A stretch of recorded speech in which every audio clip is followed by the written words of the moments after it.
Good evening. Market വ്യൂവിലേക്ക് സ്വാഗതം. ആദ്യം headlines. ഓഹരി വിപണികൾ നേരിയ നേട്ടത്തോടെ വ്യാപാരം അവസാനിപ്പിച്ചു. സെൻസെക്സ് 165 പോയിന്റ് ഉയർന്നു. നിഫ്റ്റി വ്യാപാരം അവസാനിപ്പിച്ചത് 22,336-ൽ. വരാനിരിക്കുന്ന അമേരിക്കൻ വിലക്കയറ്റ സൂചികകൾ ഉറ്റുനോക്കി നിക്ഷേപകർ. നേട്ടമുണ്ടാക്കി HDFC bank, TCS, Maruti Suzuki ഓഹരികൾ. യാത്രാവാഹന വിൽപ്പനയിൽ റെക്കോർഡ് വർധന. ഫെബ്രുവരിയിൽ വിറ്റഴിച്ചത് 3,70,000 യൂണിറ്റ് വാഹനങ്ങൾ.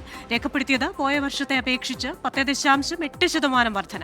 മൂന്നാം പാദ GDP വർധന വാഹന വിൽപ്പനയെ സഹായിച്ചെന്ന് വാഹന നിർമ്മാതാക്കളുടെ സംഘടന സിയാം. റെക്കോർഡ് തിരുത്തി ക്രിപ്റ്റോ കറൻസികൾ. പുത്തനുയരമായ $72,850 മറികടന്നു. ഈ വർഷം ബിറ്റ്കോയിൻ മൂല്യത്തിലുണ്ടായ വർധന 70%. ബിറ്റ്കോയിന്റെ വിപണി മൂല്യം $1.42 ലക്ഷം കോടി ഉയർന്നു. മൂല്യവർധനയുടെ വേഗം കൂട്ടിയത് ബിറ്റ്കോയിനുകൾക്ക് US securities and exchange commission അംഗീകാരം നൽകിയത്. വോട്ടെടുപ്പുമായി ബന്ധപ്പെട്ട ചോദ്യങ്ങളുടെ പ്രതികരണങ്ങൾ നിയന്ത്രിക്കാൻ Google AI chat bot Gemini. തെരഞ്ഞെടുപ്പ് പോലെയുള്ള പ്രധാന വിഷയത്തിൽ കൃത്യമായ ജാഗ്രത പാലിക്കുന്നുണ്ടെന്ന് ഗൂഗിൾ ബ്ലോഗ് പോസ്റ്റ്. നിർദ്ദിഷ്ട സ്ഥാനാർത്ഥികൾ, രാഷ്ട്രീയ പാർട്ടികൾ, തെരഞ്ഞെടുപ്പ് ഫലങ്ങൾ, ഓഫീസ് ഹോൾഡേഴ്സ് എന്നിവരുമായി ബന്ധപ്പെട്ട ചോദ്യങ്ങൾക്ക് ജെമിനി പ്രതികരണം നൽകില്ല. സെർച്ച് എഞ്ചിൻ ഉൽപ്പന്നങ്ങൾ ഉപയോഗിക്കുന്നതിലേക്ക് ഉപയോക്താക്കളെ നയിക്കുമെന്നും ഗൂഗിൾ. തീരുമാനം പുതിയ AI ഉൽപ്പന്നങ്ങൾ വിന്യസിക്കുന്നതിന് മുൻപ് സർക്കാർ അനുമതി തേടണമെന്ന നിർദ്ദേശത്തെ തുടർന്നു. സാമ്പത്തിക പ്രതിസന്ധിക്കിടയിലും പ്രതിരോധ ബജറ്റ് വളർച്ച നിലനിർത്തി ചൈന. 2024 അനുവദിച്ചത് 7.2% അധിക തുക. തീരുമാനം 14ാമത് നാഷണൽ പീപ്പിൾസ് കോൺഗ്രസ്.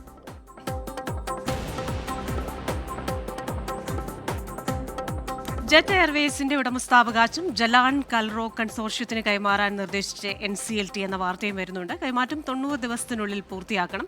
ഈ വാർത്ത വന്നതിനെ തുടർന്ന് ജെറ്റ് എയർവേസിന്റെ ഓഹരി വിലയിൽ ഒരു വർധനയുണ്ടായിട്ടുണ്ട്. ഇന്നിനി ഓഹരി വിപണികളിലേക്ക് പോയാൽ ഒരു ചാഞ്ചാട്ടത്തിനൊടുവിൽ നേരിയ വർധനയാണ് ദേശീയ ഓഹരി വിപണി അഥവാ നിഫ്റ്റിയിൽ രേഖപ്പെടുത്തിയിരിക്കുന്നത്. വെറും 3 പോയിന്റ് മാത്രം ഉയർന്ന് 22,336 എന്ന നിലയിലാണ് ഇന്നത്തെ ക്ലോസിംഗ്.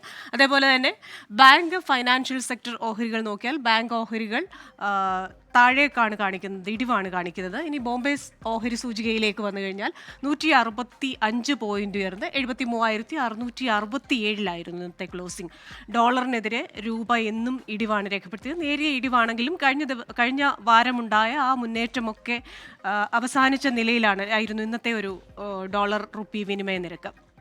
നമുക്കൊരു അതിഥിയുണ്ട്, Shri Prince George MD DBFS.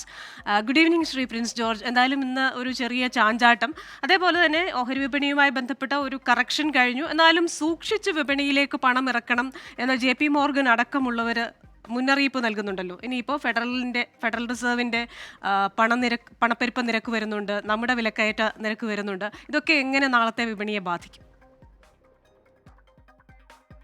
ഇന്നത്തെ മാർക്കറ്റ് ഇപ്പോൾ ഇൻഡെക്സ് നോക്കിയിട്ട് നമുക്ക് ഇന്നത്തെ മാർക്കറ്റ് കറക്റ്റായിട്ട് അനലൈസ് ചെയ്യാൻ പറ്റത്തില്ല. ഇൻഡെക്സ് ഒരു കറക്റ്റായിട്ടുള്ളൊരു സ്റ്റോറി അല്ല തരുന്നത്. ഇൻഡെക്സിൽ ശരിക്കും ഫ്ലാറ്റ് ആയിട്ടാണ് ക്ലോസ് ചെയ്തതെങ്കിലും കുറേയേറെ ഷെയറുകൾ താഴേക്ക് പോയിട്ടുണ്ട്. ഇമ്പോർട്ടൻ്റ് ആയിട്ടുള്ള ഷെയർസ്, റിയൽ എസ്റ്റേറ്റ് സ്റ്റോക്കുകൾ, സ്റ്റേറ്റ് ബാങ്ക് അടക്കമുള്ള ബാങ്കിങ് സ്റ്റോക്കുകൾ. അതേസമയം HDFC ബാങ്ക്, TCS പോലെയുള്ള റിലയൻസ് അടക്കമുള്ള ഷെയറുകൾ മുകളിലേക്കും പോയിട്ടുണ്ട്. അപ്പോൾ ഇൻഡെക്സ് ഇതിൻ്റെയൊക്കെ ഒരു ബാലൻസിലാണ് ഫ്ലാറ്റായിട്ട് ക്ലോസ് ചെയ്തിരിക്കുന്നത്. മാർക്കറ്റിലെ പ്രശ്നം എന്ന് പറയുന്നത് മിഡ് ആൻഡ് സ്മോൾ ക്യാപ് സെഗ്മെന്റിലാണ്. അവിടെയാണ് മാർക്കറ്റിൽ കൂടുതലായിട്ടുള്ള ഫോളുകൾ കഴിഞ്ഞ ദിവസങ്ങളായിട്ട് ഉണ്ടായിരിക്കുന്നത്. സാധാരണ നിക്ഷേപകർ കൂടുതലായിട്ട് ഹോൾഡ് ചെയ്യുന്ന കുറേ സ്റ്റോക്കുകൾ മിഡ് ക്യാപ്പിലും സ്മോൾ ക്യാപ്പിലും ഉള്ളത് നന്നായിട്ട് താഴേക്ക് ഇറങ്ങിയിട്ടുണ്ട്. അതുകൊണ്ട് തന്നെ ഈ കറക്ഷൻ ഇനി ഡീപ്പൺ ചെയ്യുകയാണെങ്കിൽ ആളുകൾക്ക് അത് പെയിൻഫുൾ ആയിട്ട് വരുന്ന ഒരു സിറ്റുവേഷൻ വരും. സെബി അനൗൺസ് ചെയ്ത ഒരു സ്ട്രെസ് ടെസ്റ്റ്, അതായത് മ്യൂച്വൽ ഫണ്ടുകൾക്ക് മിഡ് ആൻഡ് സ്മോൾ ക്യാപ്പ് എക്സ്പോഷറിനെ പറ്റി മനസ്സിലാക്കാൻ വേണ്ടിയുള്ള ടെസ്റ്റിന്റെ റിസൾട്ട് വെള്ളിയാഴ്ച വരും. അതുകൊണ്ടാണ് മാർക്കറ്റ് ഈ സ്മോൾ ആൻഡ് മിഡ് ക്യാപ്പിൽ ചെറിയൊരു നെർവസ്നെസ് കാണുന്നത്. ഇനി നാളത്തെ ഡേറ്റ അനുസരിച്ച് നാളെ മാർക്കറ്റ് വലിയ തോതിലുള്ള ഫോളൊന്നും ഞാൻ എക്സ്പെക്ട് ചെയ്യുന്നില്ല.